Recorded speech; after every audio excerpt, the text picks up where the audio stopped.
Hola chicos, ¿cómo están? Les habla el profesor de electrónica Cristian Cruz. Para esta oportunidad continuaremos con qué es la electricidad, la clase número 2.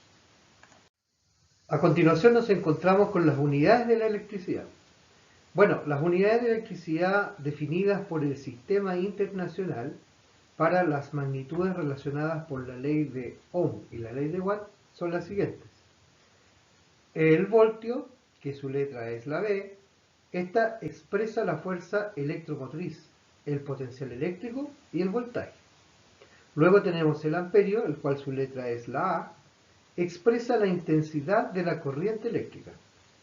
Luego tenemos el ohmio, el cual su simbología es la letra griega omega, y esta expresa la resistencia eléctrica.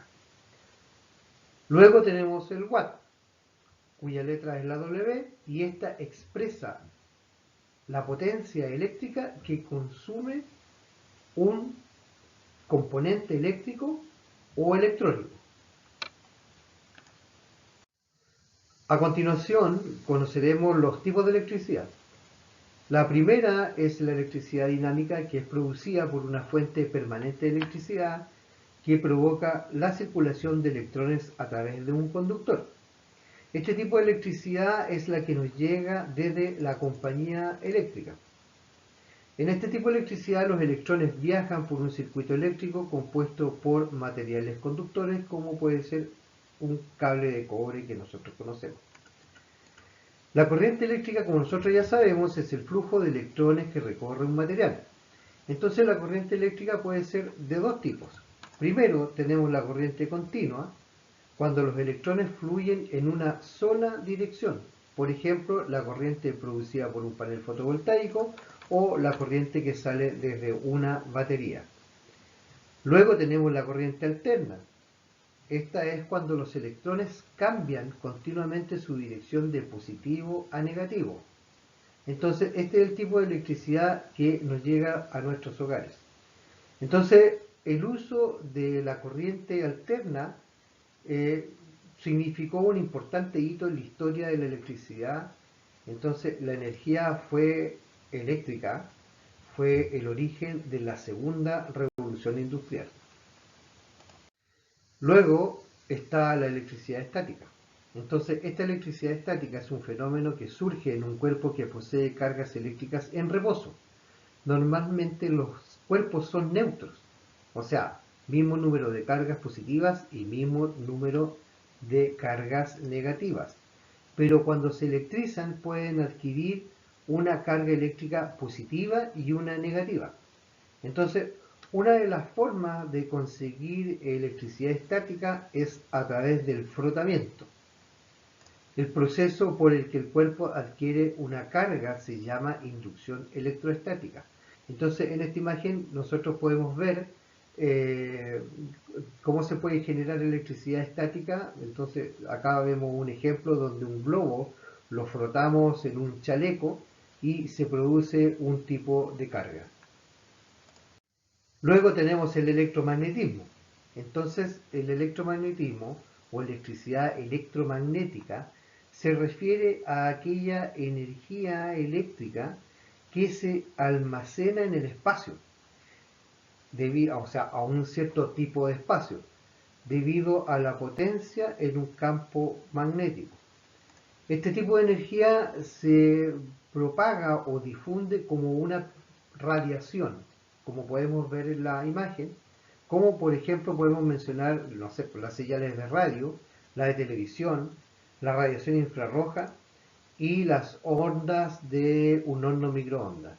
Entonces, como podemos ver en esta imagen de este experimento, podemos ver un clavo el cual está enrollado con un cable delgado de cobre conectado a una batería. Entonces nosotros generamos electromagnetismo y como podemos ver convertimos el clavo en un imán que puede levantar, no sé, un clip, por ejemplo. También están los usos de la electricidad. Entonces, la electricidad tiene muchos usos. Los más evidentes son generar iluminación, movimiento, todo lo cual permite un beneficio y actividades de uso cotidiano, como por ejemplo la iluminación de las calles, toda la parte eléctrica e iluminación de nuestros hogares, el uso de herramientas industriales, electrodomésticos y etcétera. Ahora llegamos a ver qué es lo que es la resistencia. Y la definición coloquial dice lo siguiente, que la resistencia eléctrica es toda la oposición que encuentra la corriente a su paso por un circuito eléctrico cerrado, atenuando o frenando el libre flujo de circulación de las cargas eléctricas o electrones por un conductor. Entonces acá en la lámina podemos ver en el punto número 1 los factores que afectan la resistencia. Entonces, los materiales o conductores eléctricos, mientras más largos sean, van a tener mayor oposición al flujo de electricidad. En el punto 2 podemos ver que el área o la sección transversal del material también influye. Entonces, ¿qué es lo que podemos ver? Que los materiales más gruesos, un conductor más grueso va a oponer menor resistencia al flujo eléctrico, por lo tanto los electrones van a circular en forma más libre que por un conductor que sea con un diámetro más delgado. En esta lámina también podemos observar otros factores que afectan la resistencia. Por ejemplo, en el punto número 3 podemos ver que un conductor a mayor temperatura, mayor resistencia. ¿Ya? Entonces, ¿qué es lo que pasa? Si un cable eléctrico tiene mucha temperatura por algún motivo, ya va a impedir el libre flujo de electrones. No así un cable que lleva una temperatura más baja. En el punto número 4 podemos ver que también los materiales son muy importantes. Entonces, si nosotros comparamos un conductor o cable de cobre y de hierro, el cable de cobre va a tener mayor capacidad de libre flujo de electrones y no así el hierro. Entonces, ¿qué es lo que quiere decir esto? Que el cobre tiene menor resistencia al flujo eléctrico que el hierro.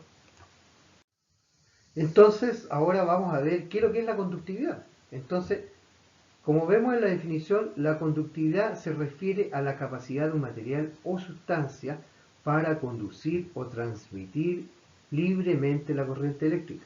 Entonces, la conductividad de un material depende fundamentalmente de su estructura atómica y molecular. Por ejemplo, el cadmio, el boro, el aluminio, el bario. Ahora podemos ver los conductores eléctricos. Como sabemos, los conductores de electricidad son los materiales que ofrecen poca resistencia al paso de la corriente. Y por excelencia, el mejor material conductor de corriente a un precio accesible es el cobre. Entonces, como podemos ver en la imagen de la derecha, tenemos un cable y un alambre, los cuales tienen aislantes que pueden ser de distintos materiales. Continuando con los aislantes eléctricos, podemos ver que los materiales aislantes son aquellos que se caracterizan por ser resistentes al paso de la corriente eléctrica. El primero en la lista son los aislantes de madera, frecuentemente utilizados en estructuras y postes. Continuando en la lista tenemos los aislantes de vidrio. Estos se usan para aislar baja y media tensión. Estos no absorben humedad, pero están propensos a golpes y roturas.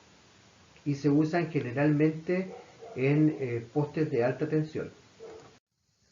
Continuando en la lista tenemos los aislantes de óxido de aluminio. Estos aislantes se utilizan para piezas que están expuestas a altas temperaturas o a fuego. Luego tenemos los aislantes de goma.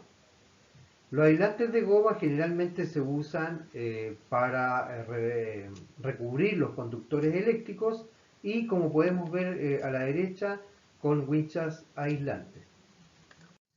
También tenemos los aislantes de plástico. Este es uno de los mejores aislantes, pues la estrechez de la unión de sus uniones hace que sea casi imposible que se liberen electrones. Como podemos ver en la imagen superior en los aislantes de plástico, Estos se conectan en las uniones y son termocontraíbles. Entonces, con una pistola de calor se aplica, estos aislantes plásticos se contraen y generan un aislante de muy buena calidad. Luego tenemos los aislantes de cerámica, ¿ya? Entonces, los aislantes de cerámica cuentan con una baja absorción de humedad y con gran resistencia a los impactos, y generalmente se usan en la industria electrotécnica.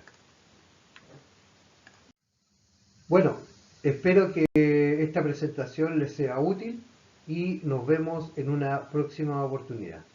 Muchas gracias, que estén bien.